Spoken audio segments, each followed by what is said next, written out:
Classification पढ़ेंगे। Gear classification पढ़ेंगे। तो आज जो पहली हेडिंग है उसमें according to the position of axis of shaft, मतलब क्या है कि जो इसमें शाफ्ट का ओरिएंटेशन होता है म्यूचुअली परपेंडिकुलर होता है। अब जैसा कि चित्र में देख रहे हैं हम लोग, दो शाफ्ट हैं, ठीक है, उन पे गियर माउंटेड है और उसकी जो एक्सिस हैं एक दूसरे से पैरेलल है, तो इसको बोलेंगे पैरेलल शाफ्ट। ठीक है। अब इस पे गियर किस टाइप के होते हैं? गियर जो है स्पर गियर का मतलब क्या होता है, इसके जो टीथ होते हैं शाफ्ट से परपेंडिकुलर में ही होते हैं। हेलिकल गियर में क्या होता है कि शाफ्ट के एक एंगल पे इंक्लाइन होते हैं। हम लोग साइड में देख रहे हैं, राइट साइड में हेलिकल गियर, स्पर गियर। अब तीसरा है डबल हेलिकल गियर और हेरिंग बोन गियर, इसको स्पेशल टाइप का है। इसमें डबल हेलिकल में क्या होता है कि दो हेलिक्स पे टीथ कटे होते हैं और ऐसा बेसिकली इसलिए यूज होता है, हेरिंग बोन गियर इसलिए यूज हुआ हमारा कि जब हेलिकल गियर, जो सिंपल हेलिकल गियर है, उसमें एक्सियल थ्रस्ट ज़्यादा जनरेट हो रहा था, ठीक है, उसको कम करने के लिए हम लोग हेरिंग बोन गियर का यूज किए, डिज़ाइन किए।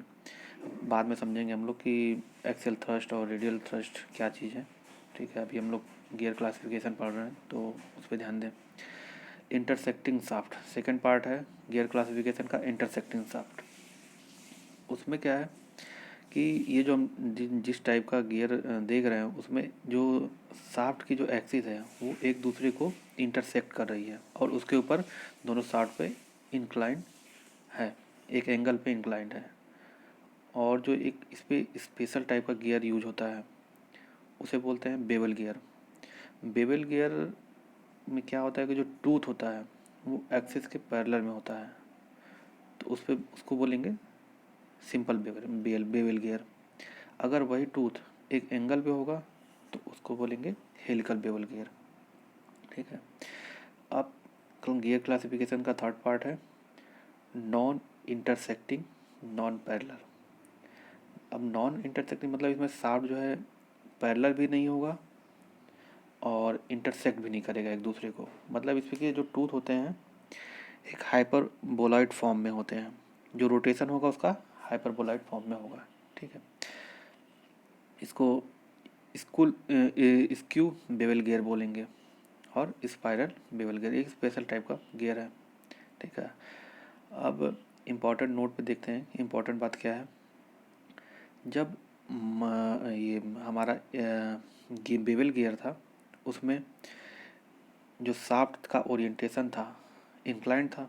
अगर वो इंक्लिनेशन एंगल 90 डिग्री पे होगा, ठीक है, उसे हम बोलेंगे माइटर गियर, ठीक है। अब दूसरा क्लासिफिकेशन ऑफ गियर क्या है, according to the velocity of gear. ये सिंपल है। वेलोसिटी का मतलब क्या होगा, उसकी पेरिफेरल वेलोसिटी से मतलब है, गियर की पेरिफेरल वेलोसिटी से मतलब है। अब इसमें तीन टाइप के होते हैं, low velocity, medium velocity, high velocity. Low velocity में क्या हो गया, peripheral velocity less than 3 metre per second होगी। मीडियम वेलोसिटी में क्या होगा, 3 to 15 metre per second vary करेगी। और हाई वेलोसिटी में क्या होगा, 15 से ग्रेटर देन होगी, ठीक है। अब थर्ड टाइप क्या है, according to the type of gearing, gear classification का पार्ट है। इसमें हम देखेंगे एक्सटर्नल गियरिंग, जब टूथ जो एक्सटर्नली मेट करेंगे, दो गियर के जो टूथ हैं हम देख रहे हैं पहले फिगर में, टूथ के जो गियर हैं वो अगर एक्सटर्नली मेट करेंगे तो उसे बोलें एक्सटर्नली गियर, एक्सटर्नल गियर। अगर टूथ इंटरनली मेट करें, जैसे देख रहे हैं हम, एक गियर सिलेंड्रिकल है, ठीक है, उसके अंदर एक सॉलिड गियर लगा हुआ है और उसका रोटेशन हो रहा है, तो इसको बोलेंगे, इस टाइप के गियर अरेंजमेंट को बोलेंगे इंटरनल गियरिंग सिस्टम। और थर्ड पार्ट में क्या है, rack and pinion. Rack and pinion में क्या हो, जैसे कॉपी किताब रखने वाली एक रैक होती है, रैक बोलते हैं, तो उसमें खाँचे बने होते हैं, अलमारी में खाँचे बने होते हैं, तो उसको बोलते हैं रैक, उसके कारण इसको क्या बोलते हैं, रैक। और पिनियन जो एक गियर होता है, गियर के कारण गियर चलता है उसमें, सिंपल गियर, उसको बोलेंगे पिनियन। तो इस टाइप का जो अरेंजमेंट दिख रहा है हमें, उसे बोलेंगे रैक एंड पिनियन अरेंजमेंट। ठीक है बच्चों। अब ये जो एक्सटर्नल गियरिंग बताए थे अभी, इसमें खास बात क्या है कि जो रोटेशन है दोनों का, एक्सटर्नल गियरिंग में दोनों गियर का रोटेशन अपोजिट डायरेक्शन में होगा। इंटरनल गियरिंग में क्या होगा, दोनों जो हमारे गियर्स हैं उसका रोटेशन सेम डायरेक्शन में होगा। ठीक है, यहाँ पे नोट कर लीजिएगा आप लोग, हम यहाँ पे नोट करना भूल गए, इस वजह से आप लोग नोट कर लीजिएगा। एक्सटर्नल में क्या होगा, सेम अपोजिट डायरेक्शन में रोटेशन होगा, और इंटरनल में क्या होगा, सेम डायरेक्शन में रोटेशन होगा। ठीक। अब चौथा क्लासिफिकेशन क्या है, according to the position of teeth. ठीक है, अब जैसे 3 टाइप के होते हैं ये, straight teeth, incline teeth and curved teeth.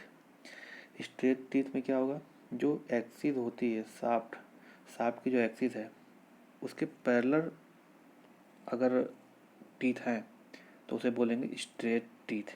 उसी से डिफिनीशन भी आई है स्पर गियर की। स्पर गियर क्या होता है कि जब टीथ की एक्सिस शाफ्ट की एक्सिस से 0 डिग्री मतलब उसके पैरेलल में होगी तो उसे स्पर गियर बोलेंगे या स्ट्रेट टीथ गियर बोलेंगे। इंक्लाइन टीथ मतलब जो टीथ का एंगल है, जो टीथ कटी हुई है हमारी, वो अगर एक एंगल पे फॉर्म होगी तो उसे क्या बोलेंगे, हेलिकल गियर। ओके। अब उसी तरह जैसे हम स्क्यू बेवल गियर पढ़े थे अभी स्पेशल टाइप का, उसमें क्या हो, कर्व टीथ होती है। ठीक है, फिगर आप देख लीजिएगा अभी, उसे क्या बोलेंगे, कर्व टीथ। उसे उस गियर को क्या बोलेंगे, जैसे उसका एग्जांपल स्पाइरल गियर। ठीक है, उसका यूज कहाँ, स्क्यू बेवल गियर में करते हैं। जैसे अभी यहाँ डायग्राम में हम देखें, ये देखो यहाँ पे क्या है, कर्व फॉर्म में है, टूथ जो है कर्व फॉर्म में है स्क्यू बेवल गियर में। तो इस टाइप के गियरिंग सिस्टम को क्या बोलेंगे हम, कर्व टीथ। ठीक है बच्चों।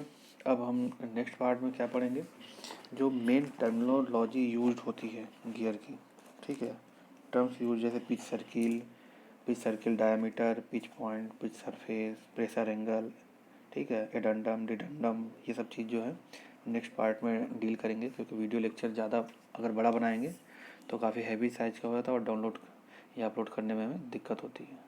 ठीक है, तो आप लोग इसको तैयार करिए, फिर नेक्स्ट पार्ट में मिलते हैं।